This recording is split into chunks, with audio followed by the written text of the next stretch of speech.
सांगलीत मिरज तालुक्यातील सलगरे परिसरात वादळी वाऱ्यासह भीषण गारपीट, द्राक्ष बागायतदारांसह बळीराजा संकटात. सांगलीच्या मिरज पूर्व भागातील सलगरे आणि परिसराला गुरुवारी दुपारी निसर्गाच्या लहरीपणाचा मोठा फटका बसला. अचानक बदललेल्या हवामानामुळे सुरू झालेल्या तुफानी वादळ, मुसळधार पाऊस, मोठ्या आकाराच्या गारांच्या माऱ्यामुळे संपूर्ण जनजीवन विस्कळीत झालेलं असून शेती पिकांचे कोट्यवधींचे नुकसान होण्याची भीती व्यक्त होते आहे.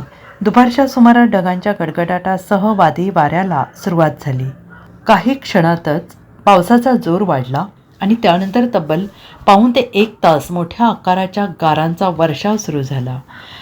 गारांचा वेग आणि आकार एवढा मोठा होता की गावासह मळ्यातील रस्ते आणि शेतजमिनीवर गारांचा पांढऱ्याशुभ्र सडा पडला होता. अनेक ठिकाणी बर्फाचे थर साचल्याने परिसराला काश्मीरचे स्वरूप आले. मिरज पूर्व भाग हा प्रामुख्याने दर्जेदार द्राक्ष उत्पादनांसाठी ओळखला जातो. मात्र या गारपिटीने द्राक्ष बागायतदारांचे कंबरडे मोडले असल्याचं दिसून येत आहे.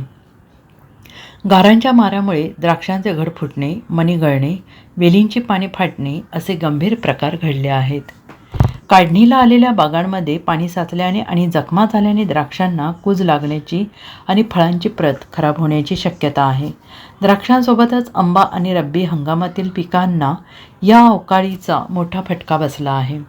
हवामान विभागाने पावसाचा अंदाज वर्तवला असला तरी गारपीटीची तीव्रता एवढी भीषण असेल याची कल्पना स्थानिकांना नव्हती. आधीच बाजारपेठेतील चढउतार आणि वाढत्या उत्पादन खर्चामुळे मेटाकुटीला आलेल्या शेतकऱ्यांचे या नैसर्गिक आपत्तीमुळे आर्थिक गणित पूर्णपणे कोलमडले आहे.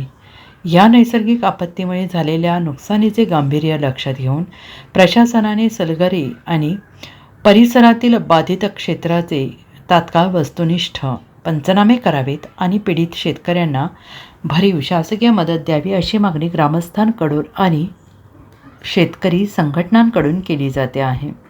Bureau report, SBN Marathi, Sangli.